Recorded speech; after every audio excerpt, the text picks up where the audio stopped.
तो चलिए आइए स्टार्ट करते हैं। यहाँ पर देखिए क्वेश्चन दिया गया है कि लखनऊ ख्याल गायकी का पितामह किसे माना जाता है। इस क्वेश्चन को हमने कल भी करा दिया था, लेकिन आज भी हम आपको करा रहे हैं ताकि देखें क्या कल का क्वेश्चन आपको याद है या नहीं याद है। तो इस बताइए इसका आंसर क्या होगा, बताइए भाई सभी लोग, इसका जो आंसर होगा क्या होगा, क्योंकि इस क्वेश्चन को हमने कल कराया भी था और देखते हैं कि आप लोगों के जवाब सही है, याद है कि नहीं याद है। चलिए आंसर क्या हो जाएगा आपका, जवाब लगभग सभी का आ गया है, यहाँ पर आ रहा है ए नंबर। देखिए बिल्कुल सही जवाब है, याद रखिए इसका आंसर बनेगा ए नंबर। खुर्शीद अली खां है जो कि लखनऊ ख्याल गायकी की पितामह कहा जाता है, माना जाता है। ऑप्शन बनेगा ए नंबर आपका राइट हो जाएगा। ठीक है, तो भाई जितने लोग बाद में जुड़े हैं है ना, लाइक नहीं किए तो वीडियो को भी लाइक कर दीजिए। ठीक है, जितने लोग बाद में जुड़े हैं तो वीडियो को लाइक भी कर दीजिएगा। चलिए अगला क्वेश्चन दिया गया है कि बनारस घराने के किस तबला वादक को गुदई महाराज के नाम से भी जाना जाता है। यहाँ पर बताइए कि गुदई महाराज के नाम से जाना जाता है, ये बनारस घराने के तबला वादक हैं। इनमें से बताइए कौन से महाराज जी आपके हैं। चलिए भाई महाराज जी सभी जो जितने लोग जुड़े जवाब दीजिए जल्दी से। ये है आपके समता प्रसाद मिश्र, इसका ऑप्शन बनेगा सी नंबर। समता प्रसाद मिश्र हैं, याद रखिए इनको गुदई महाराज के नाम से भी जाना जाता है और अधिकतम आप लोगों ने पढ़ा भी होगा गुदई महाराज जो कि तबला वादक आपके हैं। तो याद रखिए इनका नाम है समता प्रसाद मिश्र भी है, तो नोट करिएगा। आगे बढ़ते हैं, क्वेश्चन दिया गया है कि सितार वादक पंडित रविशंकर किस घराने से संबंधित हैं। सितार वादक पंडित रविशंकर किस घराने से संबंधित है, यहां पर आंसर क्या होगा। चलिए तो यहां पर देखिए आपका जवाब हो जाएगा यहां पर आपके बनारस घराने से है। याद रखिएगा यहां पर नोट करिए कि जो आपके सितार वादक है कौन, पंडित रविशंकर। कभी कभी ये क्वेश्चन बन जाता है कि पंडित रविशंकर प्रसाद का संबंध किस वाद्य यंत्र से है, तो सितार वादक से है। किस घराने से है, तो हो जाएगा आपका यहां पर बनारस घराने से, ऑप्शन बनेगा आपका ए नंबर। आगे बढ़ते हैं, क्वेश्चन दिया है कि किस घराने को कव्वाल बच्चा घराना कहा जाता है। चलिए बताइएगा कि किस घराने को कव्वाल बच्चा घराना कहा जाता है। देखते हैं इस क्वेश्चन का जवाब कितने लोगों को पता होगा। चलिए जवाब दीजिएगा कि किस घराने को कव्वाल बच्चा घराना के नाम से जाना जाता है। यहां पर आंसर आपका राइट क्या होगा।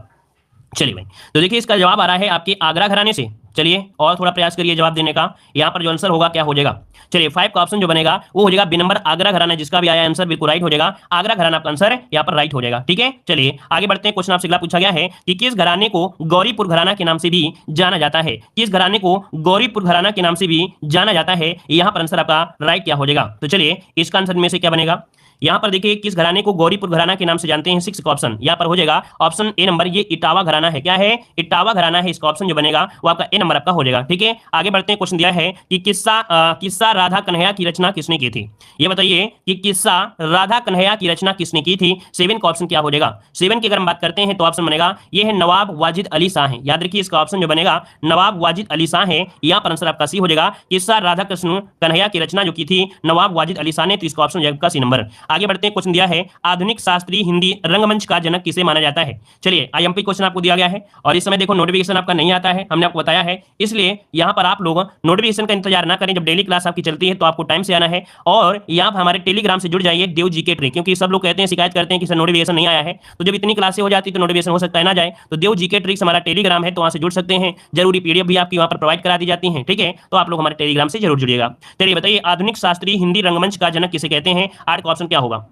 चलिए जवाब हो जाएगा डी नंबर। ये है देवकी नंदन, देवकी हो जाएंगे, दूसरे भाई कहां है, यहां पर देखिए ये दिया गया है आपका डी नंबर। याद रखिएगा यहां पर आधुनिक शास्त्रीय हिंदी रंगमंच का जनक मानते हैं भारतेंदु हरिश्चंद्र। इसका ऑप्शन बनेगा आपका डी नंबर हो जाएगा। ठीक है, आगे बढ़ते हैं। क्वेश्चन आपसे अगला पूछा गया है क्या है निम्नलिखित में से कौन सा एक सुमेलित नहीं है। एक सुमेलित नहीं है, यहां पर देखिए आला दिया है बुंदेलखंड से, कजरी दिया है रुहेलखंड से, पूर्वी बिरहा दिया है पूर्वी उत्तर प्रदेश से और अवध दिया है आपके भोजपुरी क्षेत्र से। अब आप ये बताइए कि यहां पर कौन सा सुमेलित नहीं है। चलिए यहां पर देखिए कजरी दिया गया है रुहेलखंड से, तो आप बताइए क्या कजरी रुहेलखंड से है क्या भाई, नहीं है ना। ये जो आपका है कजरी, ये तो आपकी मिर्जापुर क्षेत्र हो गया, आपका सोनभद्र क्षेत्र हो गया, या कह सकते हैं पूर्वी उत्तर प्रदेश कह सकते थे। इस कारण से भी ऑप्शन गलत हो गया। अगला क्वेश्चन दिया गया है निम्नलिखित में से कौन बुंदेलखंड का लोक नृत्य नहीं है। बुंदेलखंड का जो लोक नृत्य नहीं है इनमें से बताइए कौन सा आंसर इसका राइट हो जाएगा।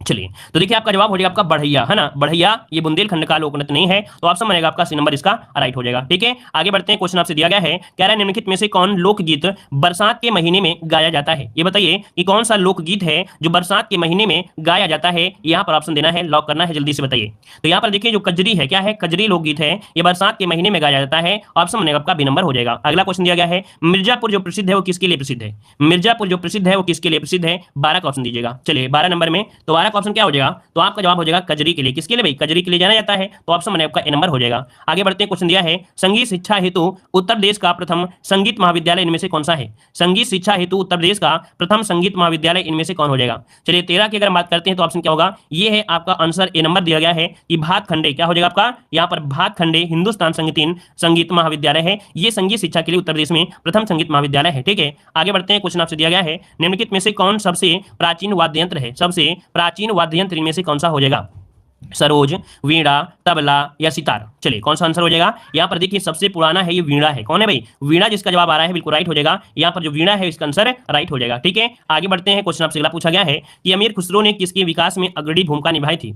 अमीर खुसरो ने किसके विकास में अग्रणी भूमिका निभाई? यहाँ पर आंसर क्या हो जाएगा? चलिए यहाँ पर 15 नंबर का ऑप्शन क्या बनेगा? यहाँ पर हो जाएगा आपका ऑप्शन सी, खड़ी बोली में। किसके लिए? खड़ी बोली में मतलब भूमिका निभाई। ऑप्शन बनेगा आपका ए नंबर, सी नंबर आपका राइट हो जाएगा। अगला क्वेश्चन आपसे दिया गया है, कह रहा आपसे उत्तर मध्य सांस्कृतिक केंद्र स्थित है। उत्तर मध्य सांस्कृतिक केंद्र, बहुत बार क्वेश्चन पूछा गया है। उत्तर मध्य एनसीआर, तो आपका आंसर क्या होगा 16 नंबर में? तो 16 की अगर बात करते हैं तो ऑप्शन हो जाएगा प्रयागराज। कौन हो जाएगा? प्रयागराज, जिसका ऑप्शन आ रहा है बिल्कुल राइट हो जाएगा, प्रयागराज हो जाएगा। अगला क्वेश्चन आपसे दिया गया है, कर्मा किस क्षेत्र का लोक नृत्य है? कर्मा किस क्षेत्र का लोक नृत्य है? यहाँ पर ऑप्शन दीजिए 17 नंबर में। चलिए कर्मा किस क्षेत्र का है? तो आपका जवाब हो जाएगा ये है आपके सोनभद्र का। कहां का है भाई? तो आपका सोनभद्र का ऑप्शन बनेगा ए नंबर हो जाएगा। आगे बढ़ते हैं। क्वेश्चन दिया गया है कि तानसेन का मकबरा कहां पर है? तानसेन का मकबरा कहां पर स्थित है? चलिए तानसेन का मकबरा जो कि आपके ग्वालियर में है ना, क्या हो जाएगा? ग्वालियर में है, मतलब ऑप्शन बनेगा ए नंबर आपका हो जाएगा, है ना। यहाँ पर मकबरा इनका है और तानसेन पुरस्कार भी आपको पता है मध्य प्रदेश सरकार द्वारा दिया जाता है। अगला क्वेश्चन दिया गया है, कह रहे निम्नलिखित में से कौन सुमेलित नहीं है? कौन सुमेलित नहीं है? यहाँ पर देखो दिया गया है 19 नंबर में, कह रहा आपसे जाकिर हुसैन हारमोनिया वादक। ये बताइए कि जाकिर हुसैन का क्या संबंध हारमोनिया वादक से है? क्या नहीं है ना, तो है किससे आपका है? इसका जवाब जल्दी से दीजिए कि जाकिर हुसैन का जो संबंध है वो कौन से वादन से है?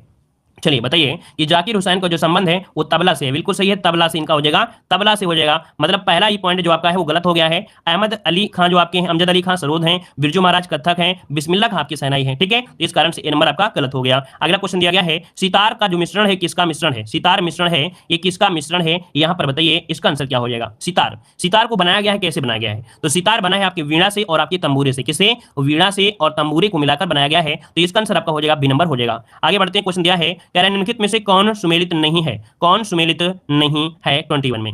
देखो यहाँ पर दिया गया है रसिया, दिया गया बरसाना से, सही दिया है। आला दिया है महोबा से, ये भी सही दिया है। कजरी आपके मिर्जापुर से, सही दिया गया है। बिरहा दिया है कन्नौज से। तो क्या बताइए, क्या बिरहा का संबंध कन्नौज से है क्या भाई? तो बिरहा का संबंध कन्नौज से तो नहीं है भाई, है ना। बिरहा आपके पूर्वांचल से है, कन्नौज से नहीं है, तो ऑप्शन डी वाला आपका गलत हो गया। अगला क्वेश्चन दिया है, उत्तर प्रदेश का प्रमुख लोक नृत्य कौन सा है? उत्तर प्रदेश का प्रमुख लोक नृत्य इनमें से कौन सा हो जाएगा? उत्तर प्रदेश का प्रमुख लोक नृत्य, चलिए लॉक करिए जल्दी से।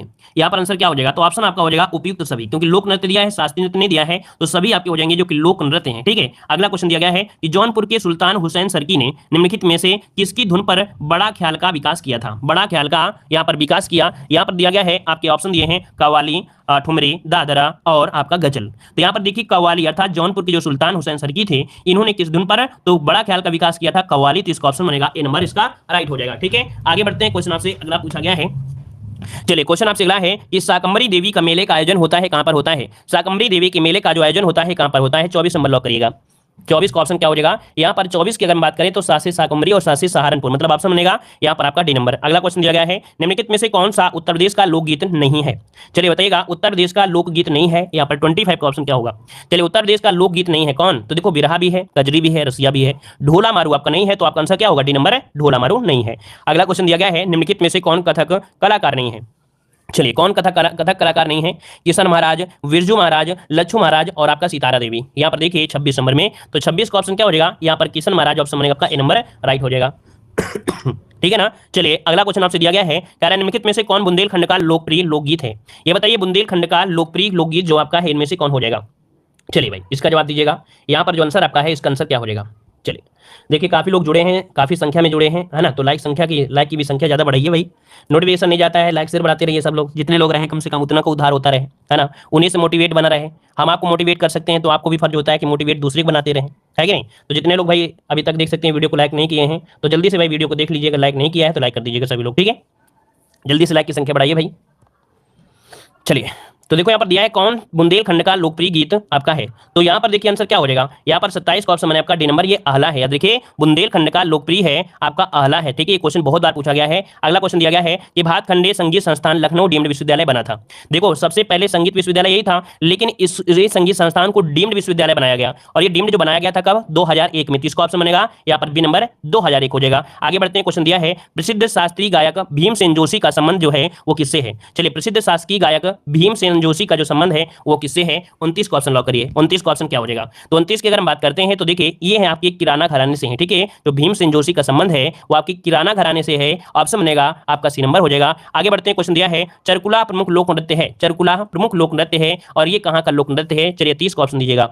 तो चरकुला कहां का है भाई? ब्रजभूमि का है, बार बार पढ़ाया गया था, तो ये आपका ब्रजभूमि का है। यहाँ पर आंसर बनेगा ए नंबर आपका राइट हो जाएगा ना, जिसमें बताया गया था कि कोई पहिया होता है उसमें तेल के दीप रखते हैं 108 इसके बाद सर पे, तो ऑप्शन हो जाएगा आपका ए नंबर। अगला क्वेश्चन आपसे दिया गया है कि निम्नलिखित में से किसने लखनऊ के सांस्कृतिक क्रियाकलापों में योगदान नहीं दिया?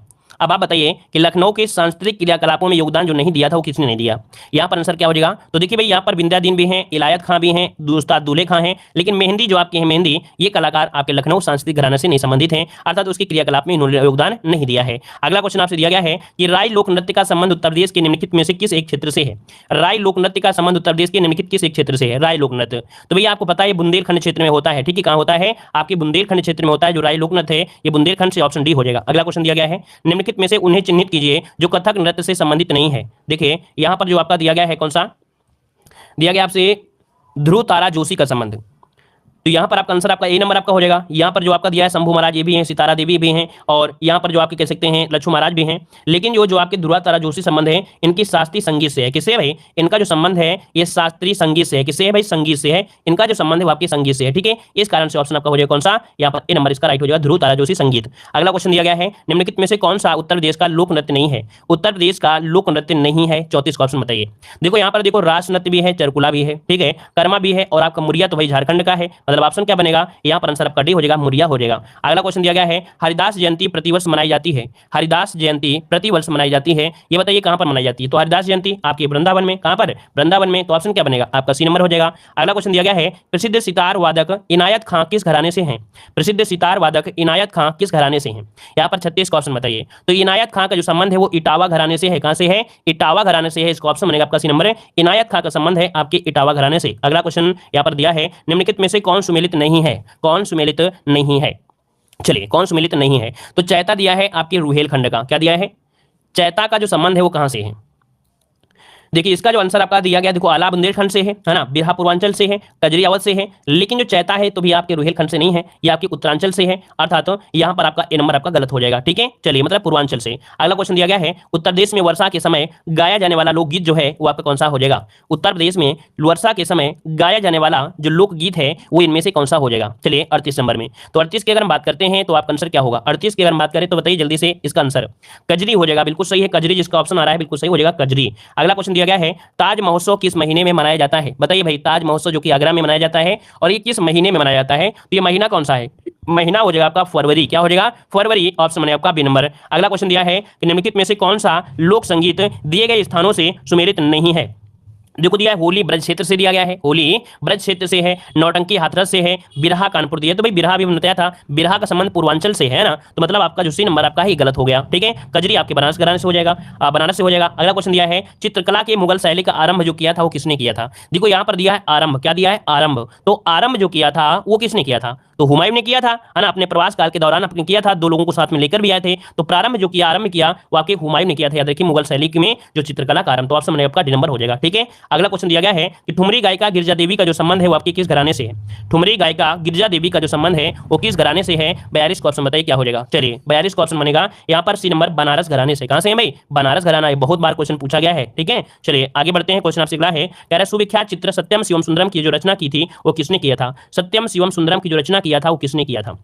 चलिए कई बार हमने बताया भी है, मॉडल पेपर में भी आपको मिला है क्वेश्चन, देख सकते हैं। ये है आपके शिवनंदन नौटियाल, मतलब ऑप्शन जो बनेगा यहाँ पर हो जाएगा डी नंबर। शिवनंदन नौटियाल हैं जिन्होंने सत्यम शिवम सुंदरम की रचना की है, ठीक है। आगे बढ़ते हैं। क्वेश्चन दिया है निम्नलिखित में से कौन सा नृत्य बुंदेलखंड में फसल कटाई के समय किया जाता है? चलिए बताइएगा कि कौन सा नृत्य है जो बुंदेलखंड में फसल कटाई के समय किया जाता है? फसल कटाई के समय यहाँ पर किया जाता है, तो आपका जवाब क्या हो जाएगा? ये है आपका सहरा। कौन है भाई? सहरा है जो आपके बुंदेलखंड में फसल कटाई के समय किया जाता है, ऑप्शन डी हो जाएगा। अगला क्वेश्चन दिया है लठमार होली मनाई जाती है, लठमार होली मनाई जाती है, यहाँ पर बताइए कहां पर? तो आपकी बरसाना नाम तो सुने होंगे, है ना, यहाँ पर राधा के गांव अर्थात बरसाना में, ऑप्शन में आपका सी नंबर। अगला क्वेश्चन दिया गया है निम्नलिखित में से किस तबला वादक का जन्म बरसाना के बनारस के कबीर चौरा में हुआ था? भाई सभी लोग जवाब दीजिए, भाई सभी लोगों के आंसर नहीं आ रहे हैं, कुछ लोग लगता है देख रहे हैं लेकिन कमेंट नहीं कर रहे हैं, तो भाई कमेंट करिए क्योंकि इजी क्वेश्चन है, या आप लोगों ने इजी नहीं कह सकते, ये कह सकते हैं कि बार बार पढ़े हुए हैं और आपके रटे हुए हैं ना, तो यहाँ पर सभी लोग जवाब दीजिए। तबला वादन का जन्म बनारस के कह रहा है किस तबला वादक का जन्म बनारस के कबीर चौरा में हुआ था?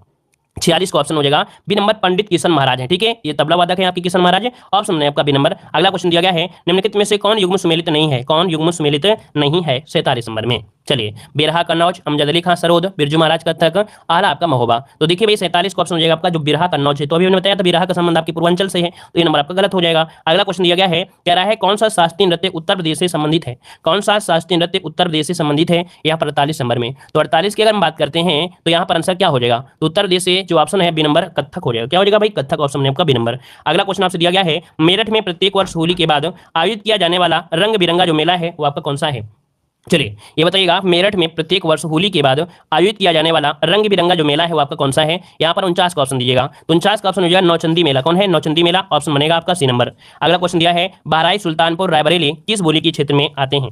बहराइच सुल्तानपुर रायबरेली ये किस बोली में आते हैं, अर्थात यहाँ पर कौन सी बोली होती है। तो वह सुल्तानपुर से आपको याद आया होगा कि यहाँ पर होती है अवधी बोली। कौन सी, अवधी बोली, इसका ऑप्शन में आपका डी नंबर। अगला क्वेश्चन आपसे दिया गया है, यहाँ पर देखो दिया गया है कि निम्नलिखित में से किस जनजाति को पतवार राजपूत घराने से माना गया है। चलिए बताइएगा, निम्नलिखित में से किस जनजाति को पतवार राजपूत घराने से संबंधित माना गया है। तो चलिए भाई, राजपूत जितने भी हैं सभी लोग जवाब दीजिए। यहाँ पर जितने भी राजपूत जुड़े हैं सभी लोग इस प्रश्न का जवाब दीजिएगा, आपका आंसर में से क्या होगा। चलिए, तो यहाँ पर देखिए आपका आंसर क्या होगा, कौन कौन जवाब देंगे भाई इस क्वेश्चन का। याद रखिए, यहाँ देखिए ये है आपके कौन से, आपके जो बुक्सा है, अर्थात कि किस जनजाति को पतवार राजपूत घराने से जाना जाता है, माना जाता है, ये बुक्सा है। इसका ऑप्शन बनेगा आपका ए नंबर, बुक्सा जनजाति है। ठीक है, बुक्सा। अगला क्वेश्चन आपसे यहाँ पर दिया गया है, कह रहा आपसे क्वेश्चन आपसे अगला है यहाँ पर क्वेश्चन कह रहा आपसे किस जनजाति समाज की मूल इकाई गोत्र है। यहाँ पर गोत्र है, कह रहा है किस जनजाति समाज की मूल इकाई गोत्र है। यहाँ पर बताइए 2 नंबर में। तो गोत्र जो आपकी है ये बुक्सा की है, इसका ऑप्शन बनेगा आपका बी नंबर, ये बुक्सा की आपकी हो जाएगी। ठीक है, और यहाँ पर आगे बढ़ते हैं, क्वेश्चन दिया गया है, यहाँ पर क्वेश्चन आपके सामने आ गया है, निम्नलिखित जनजातियों में से किसमें अनुलोम तथा प्रतिलोम का विवाह प्रचलित है ना। लड़की दो लड़की लो, लड़की दो लड़की लो, ये अनुलोम और आपका प्रतिलोम का विवाह है, ये बुक्सा जनजाति है। तो ऑप्शन बनेगा आपका ए नंबर, बुक्सा हो जाएगा। अगला क्वेश्चन आपसे दिया गया है कि उत्तर प्रदेश की सर्वाधिक जनसंख्या वाली जनजाति जो आपकी है वो कौन सी है। सर्वाधिक जनसंख्या वाली जो आपकी जनजाति है वो आपकी कौन सी है। तो उत्तर प्रदेश की बात कर रहे हैं तो भाई सीधा सीधा ऑप्शन आपको दिया गया है, कौन सा हो जाएगा, आपकी थारू जनजाति, ऑप्शन बनेगा आपका ए नंबर है, राइट हो जाएगा। आगे बढ़ते हैं, क्वेश्चन आपसे दिया गया है, कह रहा है सुमेलित यहाँ पर करना है, कौन सा सुमेलित है ये पूछा गया है। भोटिया जनजाति बाराबंकी में दिया गया है। ठीक है, बुक्सा बिजनौर, तो बुक्सा बिजनौर हो गया। क्या हो जाएगा, यहाँ पर आंसर आपका हो जाएगा आपका बी नंबर, बुक्सा बिजनौर। ठीक है, आगे बढ़ते हैं, क्वेश्चन आपसे दिया गया है, कह रहा आपसे निम्नलिखित में से प्रदेश की किस जनजाति में बिरादरी पंचायत पाई जाती है। बिरादरी पंचायत पाई जाती है, यहाँ पर जवाब दीजिएगा। चलिए यहाँ पर बताइएगा कि किस जनजाति में बिरादरी पंचायत पाई जाती है, बिरादरी पंचायत।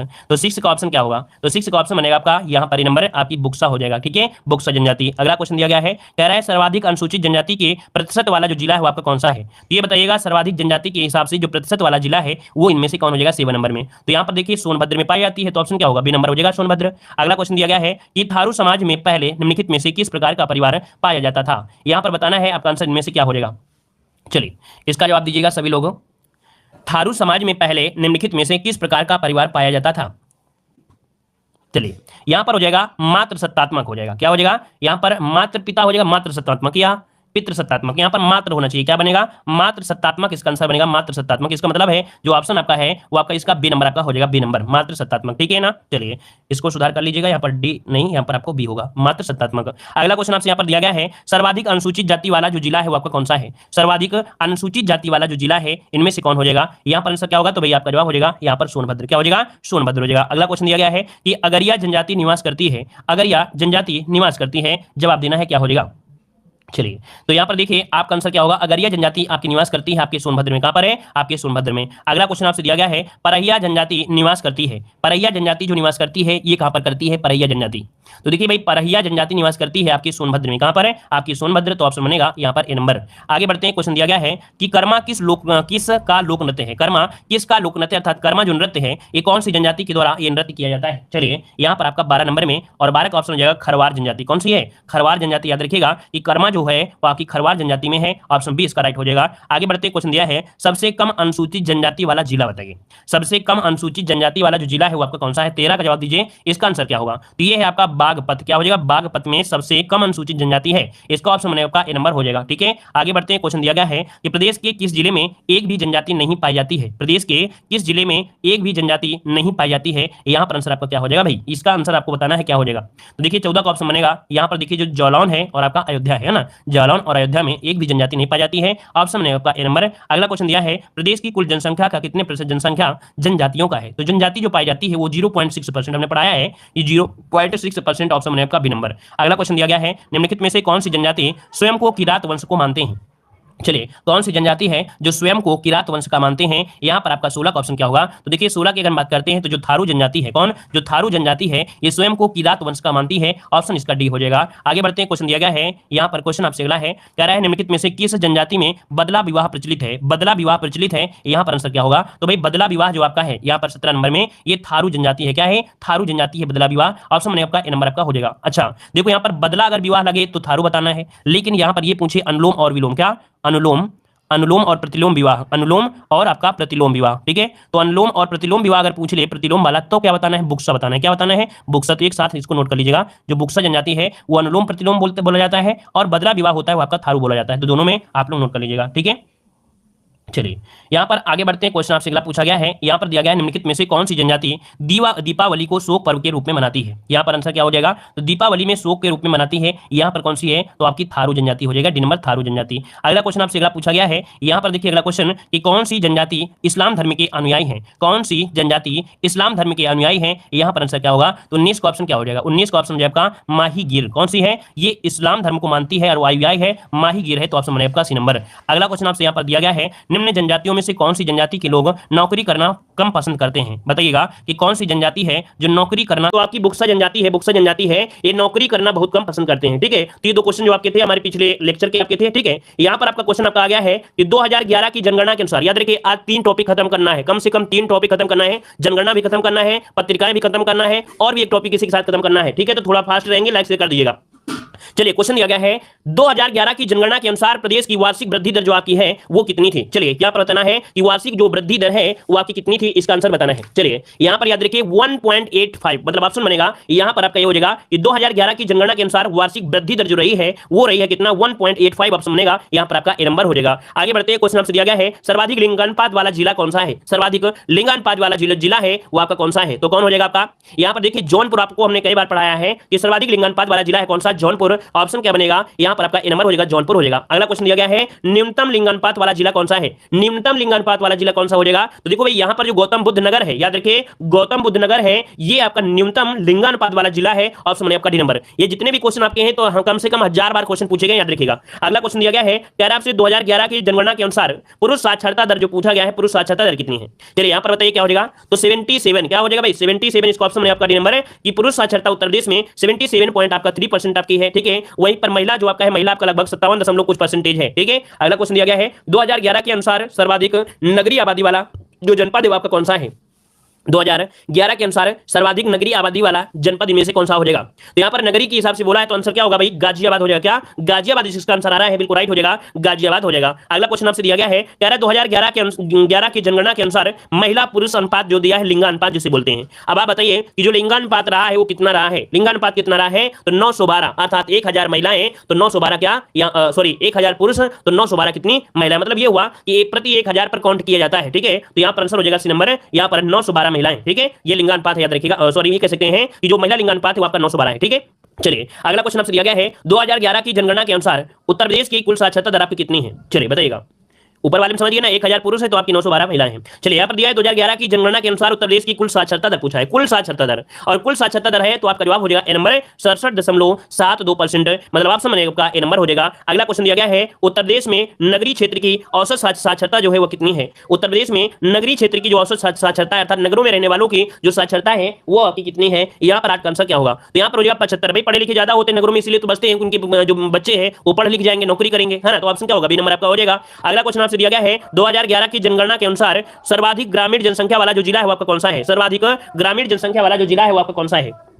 चलिए यहां पर जवाब दीजिए, इसका आंसर आपका राइट क्या हो जाएगा? तो चलिए यहां पर देखिए आपका आंसर जवाब 9 की अगर बात करते तो ऑप्शन में आपका ए नंबर यहां पर हो जाएगा प्रयागराज। क्या हो जाएगा भाई? प्रयागराज हो जाएगा, ठीक है। चलिए अगला क्वेश्चन दिया गया है 2011 की जनगणना के अनुसार न्यूनतम ग्रामीण जनसंख्या वाला जो जिला है वो कौन सा है? न्यूनतम ग्रामीण जनसंख्या वाला जिला इनमें से क्या हो जाएगा? तो देखिए भाई इनका जो आंसर बनेगा वो आपका हो जाएगा कौन सा? ए नंबर है गौतम बुद्ध नगर हो जाएगा, ऑप्शन बनेगा आपका ए नंबर हो जाएगा। अगला क्वेश्चन आपसे दिया गया है 2011 की जनगणना के अनुसार सर्वाधिक ग्रामीण जनसंख्या प्रतिशत वाला जो जिला है वो आपका कौन सा है? सर्वाधिक ग्रामीण जनसंख्या वो भी प्रतिशत के हिसाब से ये आपका कौन सा है? तो ये जो आपका है सर्वाधिक ग्रामीण, ये है आपका कौन सा? श्रावस्ती। कौन सा? श्रावस्ती मतलब ऑप्शन है यहाँ पर नंबर होगा। अगला क्वेश्चन आपसे दिया गया है 2011 की जनगणना के अनुसार न्यूनतम ग्रामीण आबादी प्रतिशत वाला जिला, न्यूनतम ग्रामीण आबादी प्रतिशत वाला जिला कौन सा है? चलिए 12 का ऑप्शन है आपका बी नंबर, ये है आपका गाजियाबाद। याद रखिए जनगणना 2011 के अनुसार न्यूनतम ग्रामीण आबादी वाला जिला है वो आपका गाजियाबाद है। अगला क्वेश्चन आपसे यहाँ पर दिया गया है सर्वाधिक अनुसूचित जाति जनसंख्या वाला राज्य कौन सा है? सर्वाधिक अनुसूचित जाति अर्थात अनुसूचित जाति मतलब ये हुआ 80 मतलब एससी जिसे बोलते हैं। तो एससी जो आपके कहां पर है? उत्तर प्रदेश में। याद रखिए जो एससी जो आपके हैं वो आपके उत्तर प्रदेश में सर्वाधिक है। ठीक है, तो ऑप्शन आपका डी नंबर हो जाएगा। अगला क्वेश्चन दिया है प्रदेश की कुल जनसंख्या में अनुसूचित जाति का प्रतिशत कितना है? प्रदेश की कुल जनसंख्या में अनुसूचित जाति का प्रतिशत जो आपका है वो कितना है? अनुसूचित मतलब समझ रहे हैं एससी। तो यहाँ पर देखिए 14 की अगर बात करते हैं तो 14 का ऑप्शन हो जाएगा ए नंबर 20.69% अपने उत्तर प्रदेश में यहाँ पर अनुसूचित जाति है अर्थात एससी जाति है। ठीक है, आगे बढ़ते क्वेश्चन दिया गया है कि सर्वाधिक अनुसूचित जाति वाला जो जिला है वो आपका कौन सा है? सर्वाधिक अनुसूचित जाति वाला जो जिला है वो कौन सा है? तो यहाँ पर हो जाएगा सीतापुर। नोट करिएगा कि यहाँ पर सर्वाधिक अनुसूचित जाति वाला जो जिला है वो आपका सीतापुर हो जाएगा। आंसर आपका डी हो जाएगा। अच्छा याद रखिए एग्जाम में थोड़ी से ये पॉइंट को गौर रखा करिए कि जब ये टॉपिक पूछा जाए तो आप देख लिया करें कहीं जाति पूछ रहा है या जनजाति पूछ रहा है, क्योंकि जनजाति मतलब होता है एसटी होता है, ठीक है ना, और अनुसूचित जाति मतलब एससी होता है, तो दोनों में अंतर होता है। नोट कर लीजिएगा। तो आंसर आपका हो जाएगा डी नंबर। अगला क्वेश्चन दिया है कि न्यूनतम अनुसूचित जाति जनसंख्या वाला जिला, न्यूनतम अनुसूचित जाति जनसंख्या वाला जिला यहाँ पर 16 नंबर में, तो ये हो जाएगा बागपत हो जाएगा। याद रखिएगा कि न्यूनतम अनुसूचित जाति जनसंख्या वाला है बागपत। ऑप्शन में आपका डी नंबर बागपत। अगला क्वेश्चन दिया गया है प्रदेश में अनुसूचित जातियों में सर्वाधिक लिंगानुपात जो आपका है किसका है? प्रदेश में अनुसूचित जातियों में सर्वाधिक लिंगानुपात जो है ये कहां का है? तो आपके आजमगढ़ का है। इनमें ऑप्शन जो आपका है वो डी नंबर हो जाएगा। ये प्रदेश में सर्वाधिक प्रदेश में अनुसूचित जातियों में सर्वाधिक लिंगानुपात, तो याद रखिए अनुसूचित जातियों में अर्थात एससी में देखा जाए जो लिंगानुपात है वो आपके आजमगढ़ में है। इसका ऑप्शन आपका डी नंबर आजमगढ़ हो जाएगा। अगला क्वेश्चन दिया गया है कि उत्तर प्रदेश में सर्वाधिक इस्लाम जनसंख्या वाला जो जिला है वो कौन सा है? इस्लाम जनसंख्या है ये आपकी कौन सी है? तो देखिए भाई यहाँ पर जो आंसर आपका बनेगा वो कौन सा हो जाएगा? यहाँ पर इस्लाम जनसंख्या आपका मेरठ, इसका ऑप्शन बनेगा आपका बी नंबर। यहाँ पर मेरठ जो कि आपका आंसर हो जाएगा बी नंबर, राइट हो जाएगा। आगे बढ़ते क्वेश्चन आपसे पूछा गया है कि प्रदेश में लिंगानुपात का विभेद सर्वाधिक रूप से जो घटा था वो कब घटा था? यहां पर जवाब दीजिएगा कि जो सर्वाधिक लिंगानुपात का विभेद घटा था, है ना, मतलब जो अंतर आया था ये कब आया था? यहां पर आंसर देना है। आपका जवाब इनमें से क्या हो जाएगा भाई? चलिए यहां पर देखिए आपका जवाब इनमें से क्या हो जाएगा। चलिए तो देखिए 19 का ऑप्शन बनेगा आपका डी नंबर। 1991 से 2001 क्या हो जाएगा? 1991 से 2001 इसका आंसर राइट हो जाएगा। आगे बढ़ते हैं क्वेश्चन दिया गया है जनगणना 2011 के अनुसार सर्वाधिक साक्षरता वाले 4 जिलों का सही अवरोही क्रम पूछा गया है। 4 जिलों का सही अवरोही क्रम पूछा गया है। बता डालिए भाई इसका आंसर क्या हो सकता है? अवरोही क्रम के हिसाब से जो आंसर बनेगा कौन सा हो सकता है? तो देखिए भाई गौतम बुद्ध नगर, कानपुर नगर और रैया फिर आपका इटावा। ऑप्शन क्या हो जाएगा? यहाँ पर जो आंसर आपका बनेगा कह रहा है सर्वाधिक साक्षरता, तो देखिए आंसर आपका हो जाएगा सी नंबर। यहाँ पर हो जाएगा गौतम बुद्ध नगर, कानपुर, फिर इसके बाद रैया फिर आपका इटावा। अगला क्वेश्चन आपसे यहाँ पर दिया गया है कि 2011 के अनुसार सर्वाधिक औसत साक्षरता वाले निम्नलिखित में से 4 जिलों का अवरोही क्रम आपसे पूछा गया है। अब 21 नंबर की अगर बात करते हैं 21 नंबर में तो गौतम बुद्ध नगर, फिर कानपुर, फिर औरैया, फिर आपका इटावा, है ना, तो आपका आंसर क्या हो जाएगा? गौतम बुद्ध नगर, कानपुर, औरैया, इटावा। ऑप्शन में आपका बी नंबर हो जाएगा। आगे बढ़ते हैं क्वेश्चन आपसे अगला पूछा गया है कह रहा है प्रदेश में जनसंख्या की 10 की वृद्धि दर जो अधिकतम रही थी वो आपकी कब रही थी? अर्थात जो 10 की वृद्धि दर हुई थी वो कब देखने को मिली थी? यहाँ पर 22 नंबर में। तो याद रखिए 91 और 2001 मतलब ऑप्शन जो बनेगा वो आपका डी हो जाएगा 91 और 2001 में। अगला क्वेश्चन आपसे दिया गया है उत्तर प्रदेश में सर्वाधिक या अधिकतम क्षेत्रफल वाला जो जनपद है वो आपका कौन सा है? उत्तर प्रदेश में अधिकतम क्षेत्रफल वाला जनपद कौन सा है? तो यहाँ पर जनपद हो जाएगा आपका बी नंबर लखीमपुर खीरी। क्या हो जाएगा? लखीमपुर खीरी, इसका ऑप्शन बनेगा यहाँ पर आपका बी नंबर हो जाएगा। आगे बढ़ते हैं क्वेश्चन दिया गया है 2011 के अनुसार प्रदेश में एसटी की सर्वाधिक सांद्रता कहां है? एसटी जो आपकी है वो कहां मिलेगी? चलिए 24 नंबर में। तो एसटी जो आपकी मिलेगी ये आपके सोनभद्र में है। ऑप्शन बनेगा आपका बी नंबर सोनभद्र हो जाएगा। आगे बढ़ते हैं क्वेश्चन दिया गया है कि 2001 के अनुसार निम्नलिखित में से कौन सा सर्वाधिक साक्षर है? ये बताइए जो सर्वाधिक साक्षर है इनमें से वो कौन से हैं? जो जैन लोग हैं वो आपके सर्वाधिक साक्षर है 2001 के अनुसार, तो इसका ऑप्शन बनेगा ए नंबर, इसका राइट हो जाएगा। अगला क्वेश्चन दिया गया है निम्नलिखित में से कौन जनसंख्या की दृष्टि से उत्तर प्रदेश का सबसे बड़ा जनपद है? यहां पर बताइए उत्तर प्रदेश का सबसे बड़ा जनपद पूछा है, वो भी जनसंख्या की दृष्टि से पूछा है। अब आप बताइए कौन सा हो सकता है यहाँ पर आंसर? तो आंसर क्या बनेगा? आंसर आपका बनेगा यहाँ पर देखिए ऑप्शन बी हो जाएगा प्रयागराज हो जाएगा। क्या हो जाएगा? प्रयागराज हो जाएगा। ऑप्शन बनेगा आपका बी नंबर। अगला क्वेश्चन दिया गया है 2011 के अनुसार निम्नलिखित में से सबसे कम जनसंख्या वाला जिला कौन सा है? चलिए यहाँ पर जवाब देना है सबसे कम जनसंख्या, तो देखो भाई महोबा हो जाएगा। क्या? महोबा हो जाएगा। और अगला क्वेश्चन आपसे यहाँ पर दिया गया है कि 2011 के अनुसार प्रदेश के किस जिले में सबसे कम महिला साक्षर है? भाई सबसे कम महिला जो साक्षर है वो कहां पर है? तो आपके रामपुर में है। यहाँ पर आंसर क्या हो जाएगा? सी नंबर रामपुर हो जाएगा। अगला क्वेश्चन दिया गया है जनगणना 2011 के अनुसार सर्वाधिक साक्षरता वाला जिला। चलिए सर्वाधिक साक्षरता वाला जिला कौन सा है? तो आपका गौतम बुद्ध नगर है। क्या है भाई? गौतम बुद्ध नगर। ऑप्शन में आपका बी नंबर। अगला क्वेश्चन दिया गया है 2011 के अनुसार निम्नलिखित में से सर्वाधिक जनघनत्व वाला जिला, सर्वाधिक जनघनत्व वाला जो जिला है वो कौन सा है? तो यहाँ पर आंसर क्या हो जाएगा? गाजियाबाद, जिसका आंसर हो जाएगा बिल्कुल राइट हो जाएगा, गाजियाबाद आंसर हो जाएगा। आगे बढ़ते हैं क्वेश्चन दिया गया है अगला क्वेश्चन कि उत्तर प्रदेश से प्रकाशित प्रथम हिंदी पत्र साप्ताहिक इनमें से कौन था? चलिए यहां पर जवाब दीजिए। यहां पर आंसर देना है कि उत्तर प्रदेश से प्रकाशित प्रथम हिंदी पत्र साप्ताहिक इनमें से कौन था? यहां पर जवाब दीजिए। इसका आंसर कितने लोग जवाब दे सकते हैं? चलिए यहां पर बताइए इसका आंसर क्या होगा। यहां पर बताइए कि उत्तर प्रदेश से प्रकाशित प्रथम हिंदी पत्र साप्ताहिक इनमें से कौन था। देखो हमने बताया है इस क्वेश्चन में थोड़ा समझ के जवाब दिया करें। यहां पर जो दिया गया है उत्तर प्रदेश से प्रकाशित पूछा है, ना कि कोलकाता से प्रकाशित दिया गया है। अगर भारत में पूछता तो हम लोग उदंत मातन लगाते, लेकिन यहां पर दिया उत्तर प्रदेश से प्रकाशित प्रथम हिंदी पत्र, तो आपका हो जाएगा बनारस अखबार होगा। यहां पर जो आंसर बताना है याद रखिए, इसका आंसर बी हो जाएगा। नोट करिएगा, जिन लोगों से गलती हो रही थी वो लोग इसका जवाब देना है, बी नंबर देना है, ठीक है। अगला क्वेश्चन दिया गया है कि उत्तर प्रदेश से प्रकाशित प्रथम हिंदी पत्र बनारस अखबार के संपादक कौन थे। इस क्वेश्चन को नोट करते चलिएगा, नए क्वेश्चन मिल रहे हैं, याद रखिए क्वेश्चन को नोट करिएगा कि उत्तर प्रदेश से प्रकाशित प्रथम हिंदी पत्र बनारस अखबार के संपादक इनमें से कौन थे। टू का ऑप्शन जो बनेगा क्या हो जाएगा, तो ये हो जाएंगे आपके गोविंद रघुनाथ दत्ते। ऑप्शन बनेगा आपका ए नंबर हो जाएगा, गोविंद रघुनाथ दत्ते इसका आंसर बनेगा। अगला क्वेश्चन दिया गया है निम्नलिखित में से कौन ईसाइयों का पहला पत्र था। ईसाइयों का पत्र था, यहां पर बताना है कि ईसाइयों का जो पत्र था वो आपका कौन सा है। चलिए ये है आपका लोकमित्र। नोट करिएगा कि ईसाइयों का पत्र था लोकमित्र, इसका ऑप्शन आपका ए नंबर हो जाएगा, लोकमित्र हो जाएगा।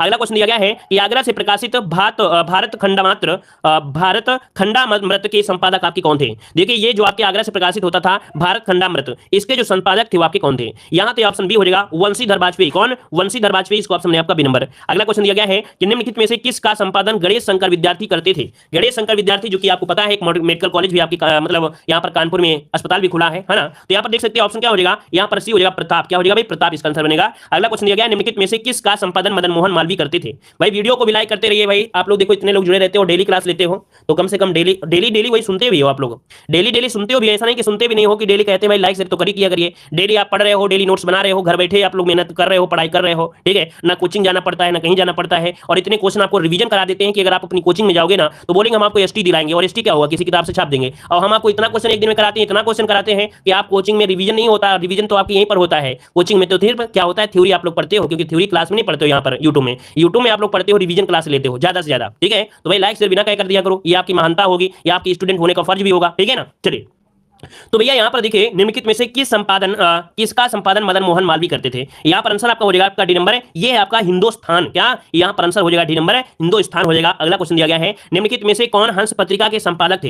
हंस पत्रिका के संपादक थे, यहां पर 7 का ऑप्शन देना है, तो 7 का ऑप्शन क्या होगा, यहां पर आंसर आपका हो जाएगा ए नंबर आपके मुंशी। यहां पर देखिए ये जो आपके हैं मुंशी प्रेमचंद, इसका बनेगा, इसका आंसर हो जाएगा आपका बी नंबर होगा। यहां पर ए नंबर नहीं होगा, इसमें भी होगा, ठीक है। यहां पर हंस पत्रिका के आपके मुंशी प्रेमचंद हो जाएगा। अगला क्वेश्चन दिया गया है हिंदी प्रदीप के संपादक कौन थे। हिंदी प्रदीप के कौन थे, यहां पर बताइए हिंदी प्रदीप के कौन थे, तो बाल कृष्ण भट्ट। कौन थे भाई, बाल कृष्ण भट्ट थे, इसका ऑप्शन बनेगा हिंदी प्रदीप के संपादक बाल कृष्ण भट्ट थे, ऑप्शन बनेगा आपका डी नंबर। अगला क्वेश्चन दिया गया है भारत के पहले उर्दू अखबार जामे जहांनुमा के संपादक कौन थे। बताइएगा कि भारत के पहले उर्दू अखबार जामे जहांनुमा के संपादक इनमें से कौन थे। यहां पर 9 का ऑप्शन क्या होगा, ये है आपके सदा सुखलाल। क्या सदे सुखलाल हैं, यहां पर आंसर बी हो जाएगा, और ये है आपके मिर्जापुर से, तो ऑप्शन बनेगा आपका बी नंबर राइट होगा, ठीक है। अगला क्वेश्चन बताइएगा कि उत्तर प्रदेश के पहले उर्दू अखबार का नाम क्या था। पहले आपने पढ़ा था हिंदी, जो कि यहां पर हिंदी सत्ता आई थी आपका बनारस अखबार, यहां पर पूछा है उर्दू अखबार इनमें से कौन था।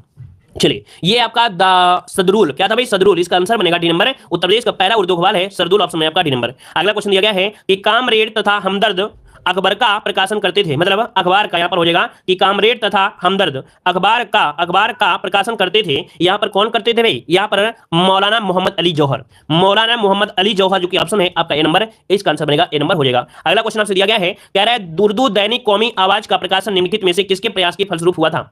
उर्दू दैनिक कौमी आवाज का प्रकाशन निम्नलिखित में से किन के प्रयासों के फलस्वरूप हुआ था। यहां पर 12 का ऑप्शन देना है, आपका आंसर में से 12 का क्या हो जाएगा। चलिए तो देखिए भाई यहां पर अगर 12 की अगर बात करते हैं तो यहां पर आंसर हो जाएगा उर्दू दैनिक कौमी आवाज का प्रकाशन, ये है आपके जवाहरलाल नेहरू और रफी अहमद की दुबई। यहां पर आंसर हो जाएगा जवाहरलाल नेहरू और रफी अहमद की दुबई, इसका आंसर आपका ए हो जाएगा। अगला क्वेश्चन आपसे दिया गया है, कह रहा है किसकी उपाधि जग उजियारे थी। यहां पर बताइए भाई किसकी उपाधि थी जग उजियारे के नाम से जाना जाता है। यहां पर बताइए किसको जग उजियारे के नाम से उपाधि दी गई थी। जग उजियारे के नाम से जो उपाधि दी गई थी किसे दी गई थी। बहुत ही रंगबाज टॉपिक है, बिल्कुल लल्लन टॉप आपका टॉपिक आपका है। बताइएगा कि किसकी उपाधि जग उजियारे थी, यहां पर आंसर, तो राइट आंसर आपका हो जाएगा यहां पर हो जाएगा सी नंबर, आपके निजामुद्दीन औलिया की ये आपकी उपाधि थी। नोट करिएगा, इन्हें जग उजियारे के नाम से भी जानते थे, इनकी उपाधि थी, ऑप्शन सी हो जाएगा निजामुद्दीन औलिया की थी। अगला क्वेश्चन आपसे दिया गया है कि किसे तोता ए हिंद कहा जाता था। किसे तोता ए हिंद कहा जाता था, यहां पर आंसर क्या होगा, तो भाई आपका जवाब क्या होगा, अमीर खुसरो। क्या होगा भाई, अमीर खुसरो, ऑप्शन में आपका ए नंबर राइट हो जाएगा। अगला क्वेश्चन दिया गया है, निम्नलिखित में से किसने भागवत पुराण का फारसी में अनुवाद किया। यहां पर बताइए किसने भागवत पुराण का फारसी में अनुवाद किया, यहां पर आंसर क्या हो जाएगा। चलिए याद रखिए यहां पर आप लोग कहोगे कि भैया अबुल फजल, कोई कहेगा फैजी, कोई कहेगा कुछ, है ना। लेकिन आंसर क्या होगा, कुछ और ही होगा। याद रखिए 3 का ऑप्शन जो होगा वो आपका हो जाएगा यहाँ पर बी नंबर, राजा टोडरमल है। नोट कर लीजिएगा, इसने भागवत पुराण की फारसी में अनुवाद किया, राजा टोडरमल ने किया था। यहाँ पर आंसर बी हो जाएगा। और अगला क्वेश्चन दिया है, बीरबल का जो जन्म हुआ था, बीरबल का जो जन्म हुआ था कहां हुआ था, इसका जवाब आप लोग कमेंट बॉक्स में कमेंट करिएगा। इसका जवाब आप लोग कमेंट बॉक्स में